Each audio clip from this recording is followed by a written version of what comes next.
when we worship Allah through the Tawheed al-Asma wa Sifat, we do so insisting that we do not give human beings Allah's names and attributes.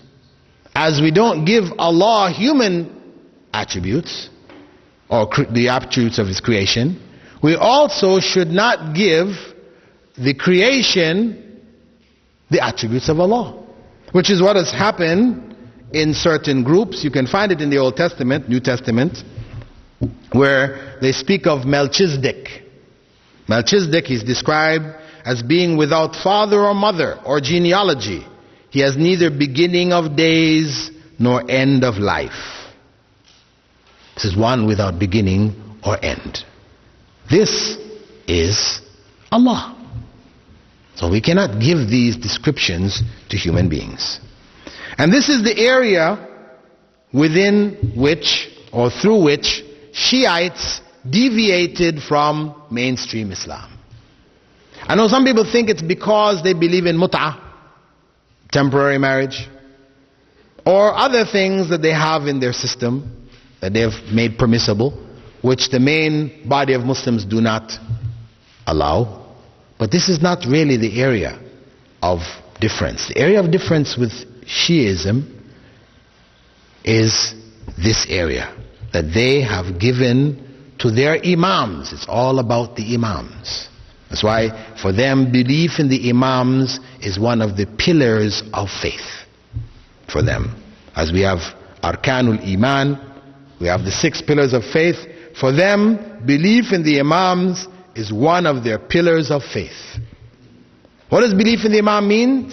It means that they believe that the imams, these 12 individuals, not including Khomeini, they talk about Imam Khomeini, they don't mean this. They mean Ali, Hassan, Hussein, those are his 2 sons, and from Hussein, another 9 descendants, who they call together the 12 imams. Now, what are the qualities of the 12 imams? First, among those which are the qualities belonging to Allah, is that they are absolutely infallible. They cannot commit error, not even error of thought, not even to think wrong, a mistake, accidentally, deliberately, inwardly, outwardly, no way. Now some people, if you mention this to Shiites, they may say, no, we don't believe that. No, we don't believe that. Well, there is a book called The Faith of Shia Islam. And it's not one book, but there are many books like this, written by Muhammad Rida al-Muzaffar, one of their scholars, in which he states there on page 35, on page 32, we believe that an imam must be infallible. That is to say, incapable of making errors or doing wrong, either inwardly or outwardly, from his birth to his death, either intentionally or unintentionally. What does that mean? We say that is Allah, incapable of error. Otherwise, as the Prophet ﷺ said, all of Adam's descendants commit errors, including the imams, including the prophets. So this is the beginning of their deviation. Secondly, they claim that the imams have absolute knowledge. They have knowledge of everything. Everything that was and would be, past, present, future, and this knowledge is intrinsic to them. We say that is Allah. Only Allah has knowledge of all things. And again, you will find Shiites who say, no, we don't believe this.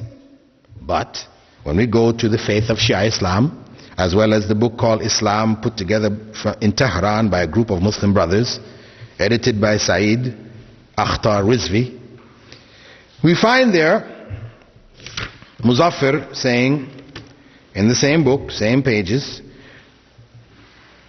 We maintain that the powers of the Imams to receive inspiration has reached the highest degree of excellence. And we say that it is a divinely given power.